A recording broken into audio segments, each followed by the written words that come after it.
नमस्कार। आपका आजकल के खास कार्यक्रम देश से लेकर विदेश तक की बात में स्वागत है। मैं हूं भास्कर तिवारी और मेरे साथ मौजूद हैं मानस राज। तो आज हम बात करेंगे G20 के बारे में। G20 एक भारत के लिए बहुत महत्वपूर्ण है और इसमें 85% हिस्सेदारी रखने वाले इकॉनमी में देश आ रहे हैं, अमेरिका आ रहा है, बड़े बड़े देश इसमें हिस्सा ले रहे हैं। तो क्या ये केवल लाइमलाइट है या इससे कुछ फायदा भारत को होने वाला है? आज इस पर हम बात करेंगे। आपका हार्दिक स्वागत है मानस राज। तो पहला सवाल मेरा ये है, किस तरीके से G20 को भारत सफल बना सकता है? शुक्रिया भास्कर। और देखिए, जो ये G20 देश हैं, पहले तो कुछ एक्सपर्ट्स के मैंने पिछले दिनों बयान सुने, जो जियोपॉलिटिकल एक्सपर्ट्स हैं। उनका ये कहना है कि यूनाइटेड नेशन को ये आने वाले टाइम में ये सारे देश मिलके एक जो संगठन है, हालांकि ये सारे देश UN से भी जुड़े हैं, लेकिन उसको ये ओवरटेक करने की क्षमता रखते हैं या उस ओर बढ़ रहे हैं। ऐसा इसलिए कहा जा रहा है क्योंकि देखिए, दुनिया का 85% इकोनॉमी, 85% अर्थव्यवस्था इन देशों के पास है।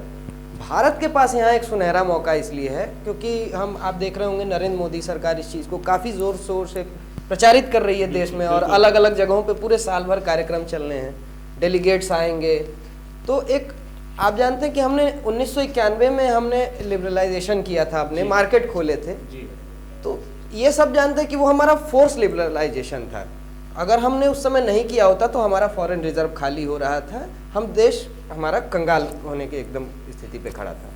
लेकिन ये जो मौका है हमारे देश के पास कि ये इन देशों को अट्रैक्ट करना, क्योंकि आप आज भी देखेंगे 1991 से आज तक भी भारत में इंडस्ट्रियलाइजेशन उस तरह से नहीं हुआ जिस तरह से चाइना में हुआ मार्केट खुलने के बाद, या अन्य देशों में भी आप देख सकते हैं। मेरा दूसरा सवाल ये है कि भारतीय जनता पार्टी जो मौजूदा सरकार है यहाँ की, उसका कहना ये है कि नरेंद्र मोदी G20 की जो मेज़बानी को लेने में बहुत इंपॉर्टेंट रोल रहा है। लेकिन अगर हम समझें तो ये कहीं ना कहीं चक्रीय है कि एक देश के बाद दूसरे देश के बाद मेज़बानी चली जाती है। तो कितनी ज़्यादा भूमिका नरेंद्र मोदी जी की रही है G20 की जो मेज़बानी पाने के लिए?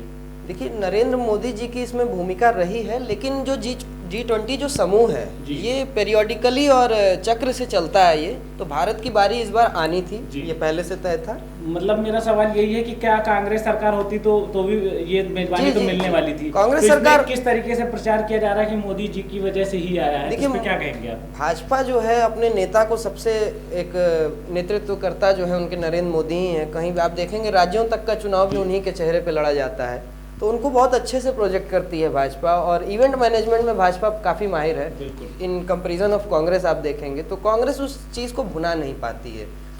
तो भाजपा वाले ये कह रहे हैं कि अगर कांग्रेस होती तो शायद इस तरीके से हम डेलीगेट्स को आमंत्रित नहीं कर पाते, उनको वो आकर्षण नहीं दे पाते भारत का। भारत को एक उनको इस तरह से दिखाने की कोशिश कर रहे हैं कि आप आइए, अपनी चीज़ों को भारत में खोलिए, नए बाजार खोलिए, नई कंपनियां लगें। क्योंकि 1991 के बाद से आज आप खुद देखें कि उत्तर प्रदेश किस प्रोडक्ट के लिए जाना जाता है, शायद किसी प्रोडक्ट के लिए नहीं। लोकल प्रोडक्ट्स आप छोड़ दें जो, तो वो कोई ऐसी चीज़ नहीं है जो हमारे LPG से रिलेटेड थी 1991 से। तो ये भारत के लिए काफ़ी एक अच्छा मौका हो सकता है कि 85% इकोनॉमी, क्योंकि इकोनॉमी ही जिसके पास है वो वर्ल्ड को कंट्रोल करता है। यही रीज़न है कि अमेरिकन डॉलर आज पूरी दुनिया में प्रचलित है।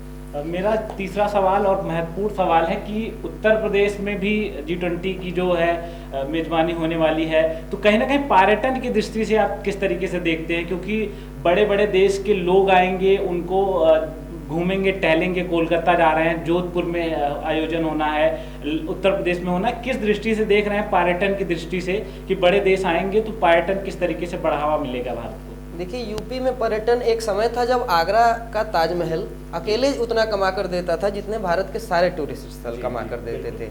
आज की तारीख में वाराणसी इतना कमा कर देता है जितना ताजमहल भी कमा कर नहीं देता पर्यटन के लिहाज से। पिछले दिनों आपने देखा है गंगा विलास क्रूज का उद्घाटन किया प्रधानमंत्री ने वाराणसी से। तो वो ऐसा नहीं है कि भारतीय उसमें कम, विदेशी ज़्यादा दिलचस्पी लेते हैं इन चीज़ों में। तो उनको ले आना, उनकी एक हॉस्पिटैलिटी करना कि आप देखें हमारे देश में, तो एक मेहमानवाजी और एक अतिथि देवो भव की जो कल्पना है हमारे यहाँ, उसको सार्थक भी करने के लिए। और योगी आदित्यनाथ भी पिछले दिनों डेलीगेट से मीटिंग कर रहे हैं, अपने अधिकारियों से लगातार, मुख्य सचिव जो है दुर्गा शंकर मिश्रा, उनसे मीटिंग कर रहे हैं इस चीज़ को सुचारू रूप से और बहुत अच्छे से पूरा किया जाए कि G20 की मेज़बानी जो मिली है भारत को वो एक सफल मेज़बानी रहे। आखिरी सवाल ये है कि G20 में 20 ऐसे देश हैं जो पावरफुल भी हैं, पैसा भी है उनके पास है, तो क्या आने वाले समय में ये यूएन को जो पीछे छोड़ सकते हैं, यूएन से ज़्यादा पावरफुल और लीड अप कर सकते हैं विश्व को? देखिए यूएन में अगर आप देखेंगे तो देशों की संख्या 190 से ज़्यादा है, पर ये जो 20 देश हैं, खासकर ये जो हमारे सामने सारे झंडे आप देख सकते हैं कि ये सारे देश हैं, ब्राज़ील है और सारे बड़े बड़े देश हैं, अमेरिका, साउथ कोरिया, जापान, ये सारी बड़ी बड़ी इकोनॉमीज हुआ करती हैं। इवन यूरोपियन यूनियन भी इससे जुड़ा हुआ है। बिल्कुल। तो अगर ये ओवरटेक करता है भविष्य में, अभी आने वाले 2-3 साल तो नहीं, लेकिन आने वाले 10 सालों में ये एक्सपर्ट्स की कहना है कि पूरी संभावना है कि ये इसको ओवरटेक कर सकता है। हालांकि इसके पास कोई पावर नहीं है, कोई ऐसी पावर नहीं है, कोई मिलिट्री अलायंस नहीं है इसका, कोई चार्टर वगैरह लाने की, कोई प्रस्ताव पास करने की शक्ति नहीं है इसमें, लेकिन ये एक इकोनॉमिकल अलायंस है। तो इकोनॉमी जिसके पास है वो वर्ल्ड को कंट्रोल करता है। ताज़ा एग्जांपल हमारे पास अमेरिका है, क्योंकि उसके पास इकोनॉमी है, वो दुनिया को कंट्रोल कर रहा है इस समय। तो इस कार्यक्रम में बस इतना ही। इसी तरीके की तमाम खबर देखने के लिए जुड़े रहिए आजकल के साथ। धन्यवाद।